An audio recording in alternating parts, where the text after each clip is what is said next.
basically, let me turn that down a little bit. I had a couple of friends ask me about healing on my druid. Now, in fairness, I have only been doing this on my druid for, well, I boosted this to 90 originally when it was released, because it was 85 and I didn't want to do the whole leveling process with it, but I wanted to play it. So when I got the option to boost it up, I was like, yeah, I'll do that, that's great. Because obviously, as you know, my paladin was my main at the beginning of the expansion. I'm just going to go in a little bit here about sort of my rotation and what I do when it's relevant and stuff. So obviously, as most of you, I'm not going to go into hit caps and haste caps and that, because it's long, confusing, complicated. I'll set up a few links in the description, which will give you your prime hit, prime haste caps, and your soft caps and all that. So you don't need to worry about that. This is just mainly going to be about what I do and some of my macros. To start off with, I don't use that many macros. I have a couple of keybinds, but other than that, I tend not to really use them because I don't feel that I need to. Right, okay, so obviously, basically, you're always going to want to open up, preferably on pull time. You want to put down your, I have a lot of lag. You're going to want to put down your wild mushroom. Now, with the mushroom comes, you want the minor glyph of sprouting mushroom, which means that your mushroom no longer sprouts under you. Instead, you can place it anywhere within a radius, which, as you can gather, is pretty prime. I also use the glyph of rejuvenation. Obviously, when it's on 3 or more targets, your nourish gets a 30% cast time reduction. Sorry, I use glyph of wild growth. Affects 1 more target, but its cooldown is increased by 2 seconds. Obviously, in PvE, the seconds would normally mean a lot, but in this time, it means that you do get a few extra heals off in that time. And then efflorescence. When you have your wild mushroom down, it means that your swift mend will increase the amount of healing by 20%. Now, these are ones that I use. Obviously, personal preference can come in, but these are the sort of ones that I'd use anyway. Back to rotation. So you slap down your circle, and for this temporary time, I'm going to pretend that I am a tank. So you would normally pre-pot, and then you want to slap down 3 wild growth, life bloom, onto the tank, and you want to make sure these are up all the time. You do not want those to drop off, because that's going to be one of your strongest ticks, and basically it's going to be one of the things that's going to keep you up and running throughout the fight. This lag is really bad. And then obviously, when people start dropping, you want to continuously start chucking rejuvenations around. Now, I've got currently 21k spirit, so it's a little bit high, and honestly, I do not need that much. I need to do some reforging, but I've been doing a lot of PvP recently, so not been too bothered about it. So obviously, you want to do this, slapping that around. You want to start throwing your rejuves around. Now, if someone's not spiking in damage, you've got 2 options. You can either slap a swift mend. Now, with swift mend, I went for the soul of the forest. Soul of the forest talent at level 60.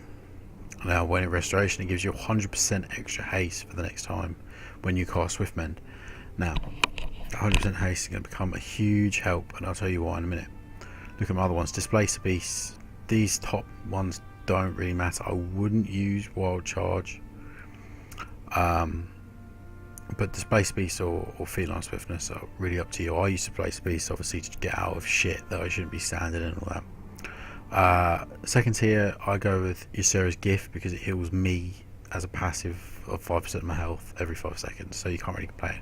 But if you really wanted to, I wouldn't as a healer. Maybe if you're a tank, I'd go for renewal. Now, level 45 is sort of preference. I go for mass entanglement, but I don't really use any of them in PvE. Then obviously Soul of the Forest, and now level 75 is sort of Vortex, yet another spell I don't really use in PvE. Now, these bottom ones you can go either or. You can either go Heart of the Wild or Nature's Visual. Now at the minute I'm going Nature's Visual because it increases healing done by 12% for 30 seconds. While active, all single target healing spells also damage a nearby enemy target for 25% of the healing done, and all single target healing damage spells and abilities also heal a nearby friendly for 25%. So that means if you've got all your rejuves off, you're going to be doing some damage and you're also going to be healing a nearby friendly. So that's why I go for that. Now back on the Swiftmend, so you got your life blooms up. Oh, this lag's unbearable. Right, you got your Swiftmends up, you got your rejuves. When your rejuves are up, it gives you the ability for Swiftmend. So you pop your Swiftmend eventually, and then you get this. But then you would use your life bloom. Now this is when the ticks start to come, and they will come and they will go and they will go and they will go, and then you simply get back in those. Now if someone starts taking damage, this is where we get into my first macro. My first macro is this one here. You want Nature's Swiftness. Now this is personal preference again, you don't have to do this, and a lot of people do this for another spell, but this is what I like to use it for. Nature's Swiftness here. Your next Cyclone, Entangling Roots, Healing Touch, Hibernate, Nourish, Rebirth or Regrowth become instant, free and castable in all forms. The healing duration of the spell is increased also by 50%. So if someone starts to spike on damage, that's a pretty useful spell to have. So as such, I'm going to smack that, and there you go, instant cast, lots of ticks, lots of health, and don't forget it comes with the initial big heal as well, and then after that it comes back to a normal cast time. Another thing, also another macro I have is my healing macro. Now this gives me, ignore the incarnation because I'm not spec for that, I've just got one macro for PvP and PvE, and so you can ignore incarnation and you can ignore Heart of the Wild. But Nature's Vigil and Berserking are what we're looking at.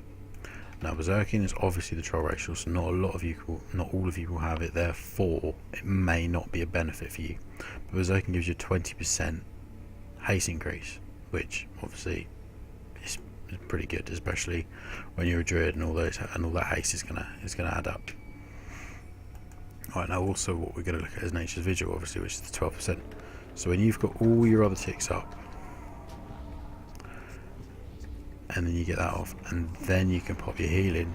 Well, now the healing just doesn't end, and it doesn't end, and it doesn't end, and this is when you can start healing raids, and every single person is just going to go back up to full health, and really that is what you want. And then obviously you get your 1.2 mil heal from your little circle. Right, so that's a basic overview of my PvE, sorry. Now I'm going to go into a little bit of my PvP healing, because a lot of people I know also panic when it comes to PvP healing and don't really want to do it. But as soon as you got the gear and that, it becomes as easy as anyone else. So I am actually going to go into my PvP gear, because why not? Right, now spells you want handy. You want your Displaced Beast. I've got my Renewal now, because you don't need your Seer's Gift. That actually reminds me of, because I was using it for a little bit, but it wasn't really doing me much good. I need to put it on my bar actually whilst I think about it. There it is. Cool. So that gives you 30% of your maximum health back, and that's pretty strong. Right, now, so that's that. You also want your Mass Entanglement, obviously, because it gives you a good strong root, but a lot of people do use Typhoon. I don't really get along with Typhoon. I prefer Mass Entanglement, but that's my choice. Incarnation obviously turns you into a big cuddly tree, which for what it does to you is ridiculous. 100 increases healing done by 50% and armor by 120%, and enhances life bloom, wild growth, regrowth, and entangling roots. Now that's definitely what you want, because it's going to make everything so much easier. It means you can run around, you haven't got to worry about taking damage, and you can just focus on getting people back up if they start to spike. Obviously Ursul's Vortex actually becomes quite useful, especially when it comes to hunters. They're just constantly running around. You want to slap that down near them, they get sucked in, as soon as they run away they get jumped back, and then they get a 50% speed reduction, which is pretty OP, seeing as it's only on a minute cooldown. And then some do go with Heart of the Wild. Increases stamina, agility and intellect by 6% at all times when active. Increases all healing done, and dramatically improves the druid's ability to perform roles outside of their normal specialization for 45 seconds. Grants the following benefits based on current specialization. So When you're not in Restoration, obviously you get the mana cost of all healing spells reduced by 100%. Guardian Druids may also cast Rejuvenation while shapeshifted, which if you're them is primed. You would pick that any day of the week. Now I chose it because it gives you your armor bonuses, and then spell damage and hit chance increased, mana cost of all damage spells is reduced. So obviously if you're just jumping around, but I go mainly for the 6% because it's a good little buff. Well, now if we go into my PvP macros, now we can look at this whole thing, and this is some crazy PvP healing. Right, so it's essentially the same as before. Wherever your teammate is, you wanna throw down your wild mushroom, and then you want to keep your life blooms up on essentially who's going to be taking the most damage. Now 9 times out of 10 you're going to get targeted as soon as you come out of stealth, but I always put it on my teammate as soon as I come out of stealth, just bat 3 stacks. Then rejuve on them and myself all the time. I'm mainly focusing on 2v2s here, 3v3s, 5v5s, but battlegrounds I tend to put rejuves on whoever's closest to me at the time. This lag is terrible. And then obviously swift mend. Now this is where it gets a little bit different. Your wild growth, you do not need to use your swift mend buff for. You do not need to use that, because obviously you don't get the soul of the forest anymore. So instead you want to be using it basically off cooldown, stick your rejuve on, and then that over and over and over again. If you're close to each other, then obviously wild growth, but it doesn't really make any difference as you're only getting a normal wild growth. Then obviously you also want to be using nature's grasp. Now this means if someone's attacking you, pop that. As soon as they attack you, they're going to get rooted.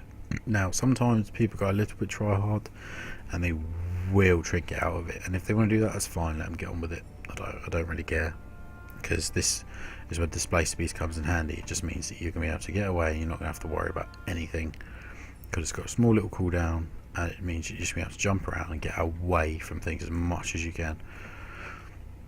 Right, now in regards to your iron bark and your bark skin, I personally have made a macro. Now the macro is set to cast iron bark skin and iron bark. Now obviously bark skin is casting yourself and iron bark is on anyone. Now so this is more for me, because a lot of the time in 2v2s the healer gets focused, and when it comes to classes like druids, and so I cannot take that damage, so I normally just pop both on myself, and that's a 50% damage reduction, 40% damage reduction for the next 10 seconds, and that's going to give me enough to heal myself up and heal through whatever they're going to hit me with. Symbiosis is always quite key as well. In 3v3s you want to look at your partners and see what they've got. See, when I do 3v3s I go with my friends who one is a mage and one is a warrior. So in 2v2s, if I'm going with the warrior, obviously I'll get the Demoralizing Roar, I think it's called, which is the warrior's obviously fear, which is pretty good in 2v2. In 3v3, when I'm with a mage, I want the ice block, because obviously you're going to get nuked a lot harder, but it gives you that ability to freeze yourself. And when you're a druid, obviously you hot yourself up, and then you ice block, and you're going to be healing yourself all the way through the ice block. So it's a really good thing to do. Now if we look at my healing macro, basically what you're going to be doing is you want to pop that, and as soon as it goes you turn to a big old Wookiee tree, you're healing for everything, nothing's going to hurt you, you're getting ridiculous ticks, it lasts 25 seconds, you're going to hot everyone up, you're going to run around, you're not going to be touched, they're going to look at you. Now what they are going to do is CC you. Now I would often, when it comes to CC, if it's against the mage, obviously you want to save the deep freeze, but if you pop this and you need it, then obviously you want to drink out of that. But a lot of the time when I drink it, it's really only because I had to. I will often sit there and soak it. Right guys, so that's more or less what I wanted to say. If you do have any questions, let me know and I will see what I can do. I really do apologise about the lag. My PC, my internet's been playing up a lot today and I don't know why. But still I hope this video helped a little bit. and I'll be back soon with some more Druid 2v2s and some raid progression with my guild. Thank you for watching.